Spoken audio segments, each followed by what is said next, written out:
బీకేపీఎల్ఈ news కి స్వాగతం.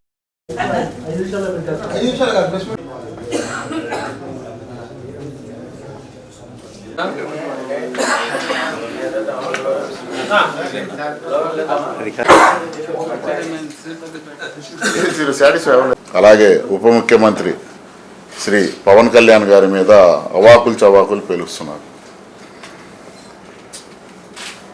చంద్రబాబు గారు చేతకాకపోతే పాలన నుంచి దిగిపోమంటున్నారు. ఆయన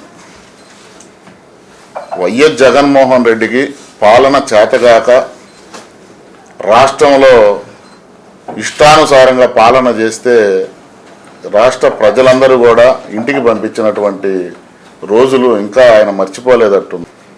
24 ఎన్నికలకి ప్రజలందరూ ఒకే మాట మీద ఎన్డీఏ ప్రభుత్వానికి మద్దతు పలికి Telugu Desam party, Janasena party, BJP party 3 పార్టీలకి ఏకగ్రీవంగా ప్రజలు ఎన్నుకోబడ్డారు. అందుకే ఇంతటి బ్రహ్మాండమైనటువంటి మెజార్టీలు వచ్చినాయి. ఎన్డీఏ ప్రభుత్వం వచ్చి 7 నెలలైంది. ఈ 7 నెలల పాలనలో ఏమీ చేయలేదన్నారు. మరి శివప్రసాద్ రెడ్డి గారికి కనబడుతున్నాయా లేవా అని మేము అడుగుతున్నాం. మీరు ప్రభుత్వం ఎక్కినప్పుడు 3000 పెన్షన్ చేస్తానంటే అవి చిన్నగా మీరు 250 పెట్టి పెంచారు. కానీ ఎన్నికల ముందు ఏదైతే వాగ్దానం ఇచ్చామో ఎన్డీఏ ప్రభుత్వం 1000 రూపాయలు పెంచి 4000 ఇస్తానన్నాము. గడిచినటువంటి ఆగిపోయినటువంటి 2 నెలలు కూడా కలిపి మొత్తం 7000 ఇస్తాను. అలాగే ఎన్నికలు అయిపోయిన తర్వాత ప్రభుత్వం ఏర్పడ్డ తర్వాత 7000 స్వయంగా ఇళ్ళకెళ్ళి పెన్షన్లు ఇస్తున్నటువంటి పరిస్థితులు ఉన్నాయి. కానీ మీ హయాంలో ఇసుక దొరక్క భవన నిర్మాణ కార్యక్రమం సైతం రోడ్డు మీదకి వచ్చినటువంటి పరిస్థితులు ఉన్నాయి. సంవత్సరానికి 3 గ్యాస్ సిలిండర్లు ఇస్తానన్నాం దీపం పథకం కింద. అది అమలు చేస్తున్నాం. 7 నెలలు అయితే మీరు 7 నెలల్లో ఏమి చేయలేదని మీరు ఎట్లా చెప్తారంటున్నాం. దివ్యాంగుల పెన్షన్ 6000 పెంచాం. మరి ఇవన్నీ శివప్రసాద్ రెడ్డి గారికి కనపడలేదా అని మేము అడుగుతున్నాం. చెత్త పన్ను రద్దు చేసాం. ల్యాండ్ టైటిల్ యాక్ట్ రద్దు చేస్తామన్నాం, అది రద్దు చేసాం. మరి ఇన్ని కనపడుతున్నా కూడా మరి శివప్రసాద్ రెడ్డి గారు మాట్లాడుతున్నారు. అలాగే పవన్ కళ్యాణ్ గారి గురించి మాట్లాడుతున్నారు. దత్తపుత్రుడు అంట.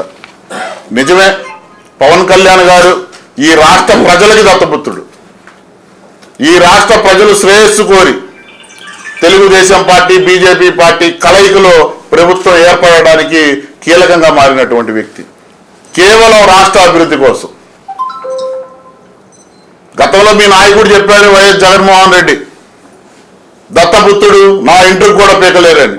కానీ ఈరోజు ఏమైంది? పవన్ కళ్యాణ్ గారు ఆ రోజే చెప్పారు వైఎస్ఆర్సీపీ అనే పార్టీని అంద పాతాళానికి తొక్కేస్తారని. ఈరోజు అదే జరిగింది. జగన్మోహన్ రెడ్డితో కలిపి ఈరోజు 11 మంది శాసనసభ్యులు ఉన్నారు. మరి నిజంగా ఈ రాష్ట్రంలో అభివృద్ధి జరగకపోతే మరి ఇదే శివప్రసాద్ రెడ్డి దర్శి శాసనసభ్యుడిగా అసెంబ్లీకి పోయి అసెంబ్లీలో లేవనెత్తొచ్చు కదా ఈ సమస్యలన్నింటి మీద కూడా మేము అడుగుతున్నాం. ప్రజలు కట్టినటువంటి పన్నుల రూపంలో మీరు జీతాలు తీసుకుంటారు. ఈ ప్రభుత్వం సౌకర్యాలు ఎమ్మెల్యేగా మీకు సౌకర్యాలు కల్పిస్తుంటే అవన్నీ కూడా వాడుకుంటూ ప్రభుత్వం మీద బురదల్లే ప్రయత్నాలు చేస్తున్నారు. మరి మీరు అసెంబ్లీకి వెళ్ళి సమస్యల్ని లేవనెత్తే దమ్ము మీకుందా అని మేము అడుగుతున్నాం.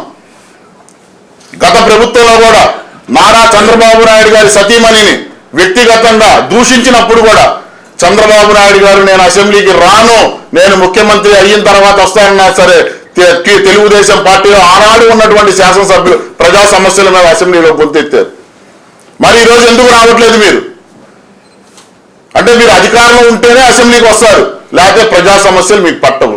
మరి మీరు అభివృద్ధి మీద మీరు మాట్లాడటం ఏంటి? చాలా అసహ్యంగా ఉంది. ప్రజలు కూడా చాలా నవ్వుకుంటున్నారు మీ గురించి. మాట్లాడేటప్పుడు ఒక హుందా ఉండాలి. మీకు దర్శిలో వచ్చింది కూడా చాలా తక్కువ మెజార్టీ. ఇదే విధంగా కనుక మాట్లాడితే ఈసారి మీ సీటు కూడా పోయిద్ది. ఈ ఉన్న 11 సీట్లు కూడా చివరికి సింగిల్ డిజిట్గా 1 సీటుకి పరిమితం అయ్యే పరిస్థితులు వస్తాయి వైఎస్ఆర్సీపీ పార్టీకి. ఎందుకంటే గతంలో ఇలా మాట్లాడినటువంటి వ్యక్తులందరూ కూడా ఈరోజు జనసేన పార్టీ గేటు దగ్గర నిలబడి మమ్మల్ని జనసేన పార్టీలో చేర్చుకోండి అని చెప్పి బతిమిలాడే స్థాయికి జనసేన పార్టీ ఎదిగిందని చెప్పి చెబుతున్నాం. కాబట్టి జనసేన పార్టీని విమర్శించే ప్రతి ఒక్క వైసీపీ నాయకుడు కూడా హెచ్చరిస్తున్నాం. మాట్లాడేటప్పుడు నోరు అదుపులో పెట్టుకొని మాట్లాడండి. గతంలో మీ ప్రభుత్వం ఉన్నప్పుడు అసలు పంచాయతీ శాఖ ఎవరు నిర్వహిస్తున్నారో కూడా తెలియనటువంటి పరిస్థితులు. జాతిపిత మహాత్మా గాంధీ ఏదైతే కలలు అన్నారో, గ్రామ స్వరాజ్యం అన్న కలలు పవన్ కళ్యాణ్ గారు పంచాయతీరాజ్ గ్రామీణాభివృద్ధి మంత్రిగా బాధ్యతలు చేపట్టిన తర్వాత ఈరోజు పంచాయతీలకి మహద్దశ వచ్చింది. ఎందుకంటే గత స్వాతంత్ర దినోత్సవం రోజు పవన్ కళ్యాణ్ గారు వీధి లైట్లు వేయించుకోవడానికి కూడా పంచాయతీ ప్రెసిడెంట్ల దగ్గర డబ్బులు లేకపోతే ప్రతి ఒక్క పంచాయతీకి కూడా మైనర్ పంచాయతీలకు 10,000, అలాగే మేజర్ పంచాయతీలకి 25,000 ఇచ్చినటువంటి ఘనత పవన్ కళ్యాణ్ గారిది. ఏ రోజైనా మీ యొక్క ప్రభుత్వంలో పంచాయతీలు మీరు కాపాడారా? పంచాయతీల అభివృద్ధికి మీరు తోడ్పడ్డారా అని అడుగుతున్నాం. ఒక్క రూపాయి మీరు పక్కదోవ పట్టికుండా, మీ అవినీతి చేయకుండా మీరు రాష్ట్ర అభివృద్ధిలో పాలు పంచుకున్నారా గత ప్రభుత్వంలో మేము అడుగుతున్నాం. వీటన్నిటికీ మీరు సమాధానం చెప్పాలి. పండుగతో అభివృద్ధి మొదలు పెట్టాము. ప్రతి ఒక్క పంచాయతీ కూడా 4,500 కోట్లతో సుమారు 30,000 అభివృద్ధి పనులకు శ్రీకారం చుట్టాము పంచాయతీల్లో. ఈరోజు పంచాయతీలు వెలుగుతున్నాయంటే, ఒక మహాదశ వచ్చిందంటే కేవలం పవన్ కళ్యాణ్ గారి వల్లే.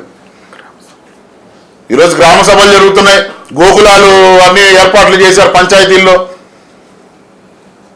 అలాగే కేంద్ర ప్రభుత్వం నుంచి కూడా ఎక్కువ వరాలు, ఎక్కువ నిధులు ఈరోజు పవన్ కళ్యాణ్ గారి ద్వారానే వస్తున్నాయి అనేది మర్చిపోవద్దని చెప్పి వైఎస్ఆర్సీపీ పార్టీ నాయకులకు హెచ్చరిస్తున్నాను. మీ ఇష్టానుసారం మాట్లాడితే ఇక్కడ ఎవరు కూడా జనసేన పార్టీ కార్యకర్తలు ఎవరు, నాయకులు ఎవరు చూస్తూ ఉండరు. మీకు నిజంగా దమ్ముంటే మీరు అసెంబ్లీకి వెళ్ళట్లేదు కదా, మీ గన్మ్యాలని రిటర్న్ పంపించండి. మీరు జీతం తీసుకోనని చెప్పండి ప్రెస్లోకి వచ్చి. మరి ప్రజల సొమ్ముతో మీరు ఎంజాయ్ చేస్తా, ప్రజా సొమ్ముతో మీరు జీతాలు తీసుకుంటా, మరి అభివృద్ధి కార్యక్రమాన్ని మీరు ఈ విధంగా జరుగుతుంటే మీరు ఎలా మాట్లాడతారో నేను అడుగుతున్నా. అసెంబ్లీకి వెళ్ళరు. అసెంబ్లీకి వెళితే ఎక్కడ మీకు సమస్యల మీద మాట్లాడాలి, సమస్యలు ఏమున్నాయని కూడా తెలియనటువంటి పరిస్థితులు మీ ఎమ్మెల్యేలకు ఉంది. కాబట్టి శివప్రసాద్ రెడ్డి గారు జనసేన పార్టీ అధ్యక్షుడి మీద మాట్లాడేటప్పుడు హుందాగా మాట్లాడాలని చెప్పి మీడియా పరంగా మిమ్మల్ని కోరుకుంటున్నాను.